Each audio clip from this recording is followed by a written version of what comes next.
News, my lovely, wonderful people.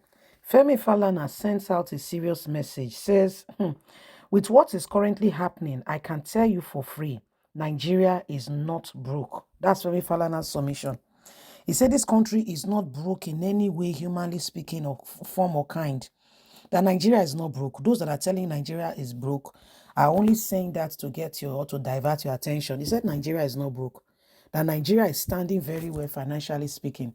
That Nigeria is not broke at all. You see, and that's Femi Falana, a senior advocate of Nigeria. And if he's speaking this way, let me tell you, he knows exactly what he's saying. Please don't forget to give us a thumbs up, like us, share, subscribe. Thank you. Nigeria not broke, Femi Falana declares.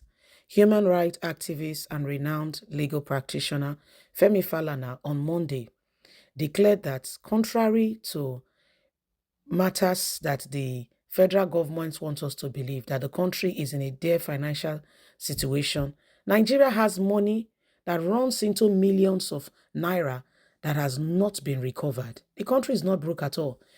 Look at the number of persons that Nigerian government has sent as delegates to Dubai. We are not broke. In the time of Buhari, we only had 8 persons from this country goes for the same delegate show. So it's a situation of us telling ourselves what we think we want to hear. Femi Falana made this assertion while speaking during the Uwalabi Memorial Lecture, a part of the opening ceremony of the Nigerian Bar Association NBA Ibadan branch, Lagos, Ibadan branch Law Week, which held at the Arena Afe Babalola Center in Ibadan. Falana said, Nigeria is not broke. It is a lie. I tell you, Nigeria is not broke. I wrote about 34.2 billion naira, which has been recovered just very recently. And they say that kind of country is broke. They are deceiving you. This money, this 34.2 billion, just by the NNPC alone. And after my letter, additional $1.1 billion has been paid to NNPC.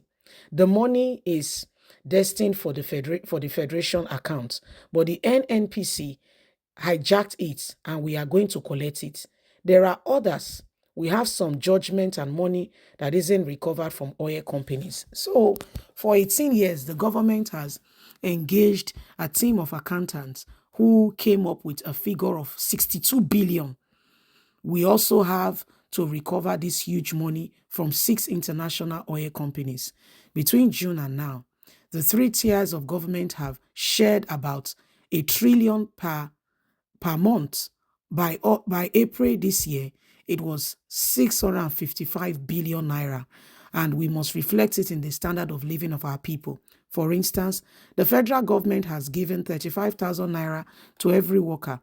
That is the state government giving. What about the local government? And also, when this regime came on board, Nigeria was barely producing 1 million barrel of crude oil. Today, it is 1.7 million barrel of crude oil at 100 naira, at $100 per barrel. There is no basis for poverty in this land. Look at Oyo State. I say it publicly. I went there. I want to be challenged. Oyo State has about 20 solid minerals. One of them can set the state apart for prosperity. You have gold, lithium, and so on, he said. Falana further challenged lawyers to rise up and help the poor masses, adding that we must all, as lawyers, demand accountability from all tiers of government. To fight corruption in Nigeria is the business of lawyers. But lawyers, even lawyers now corrupt. Even senior advocate has been accused by the ICPC of sabotaging efforts to fight corruption. Senior lawyers have gone to court to get life immunity in the form of petition injunction, stopping anti-grief agency and security operative from investigating and arresting high-profile suspects. So what do you call that? If care is not taken, error suspects will go to court to stop investigation and prosecution for their crime. NBA should liaise with legal aid counsel and stop illegal arrest and detention. No, Nigeria should go to court without legal representation and prosecution of criminal cases. should be carried out by legal practitioners and not police officers. He also challenged the judiciary to expose lawyers that want to bring disrepute to judiciary. Fight for financial autonomy for the judges. Governors should not be buying cars for judges. They should have their own budget. They should be independent. This is why corruption lingers. We should all fight for autonomy of our judiciary. We inherited this, but we must stop it. In his keynote speech at the opening ceremony of the Law Week, Justice Peter said the bench and bar must continue in self-regulation and cleansing, adding that we need a sharp depart from all these illegal professions.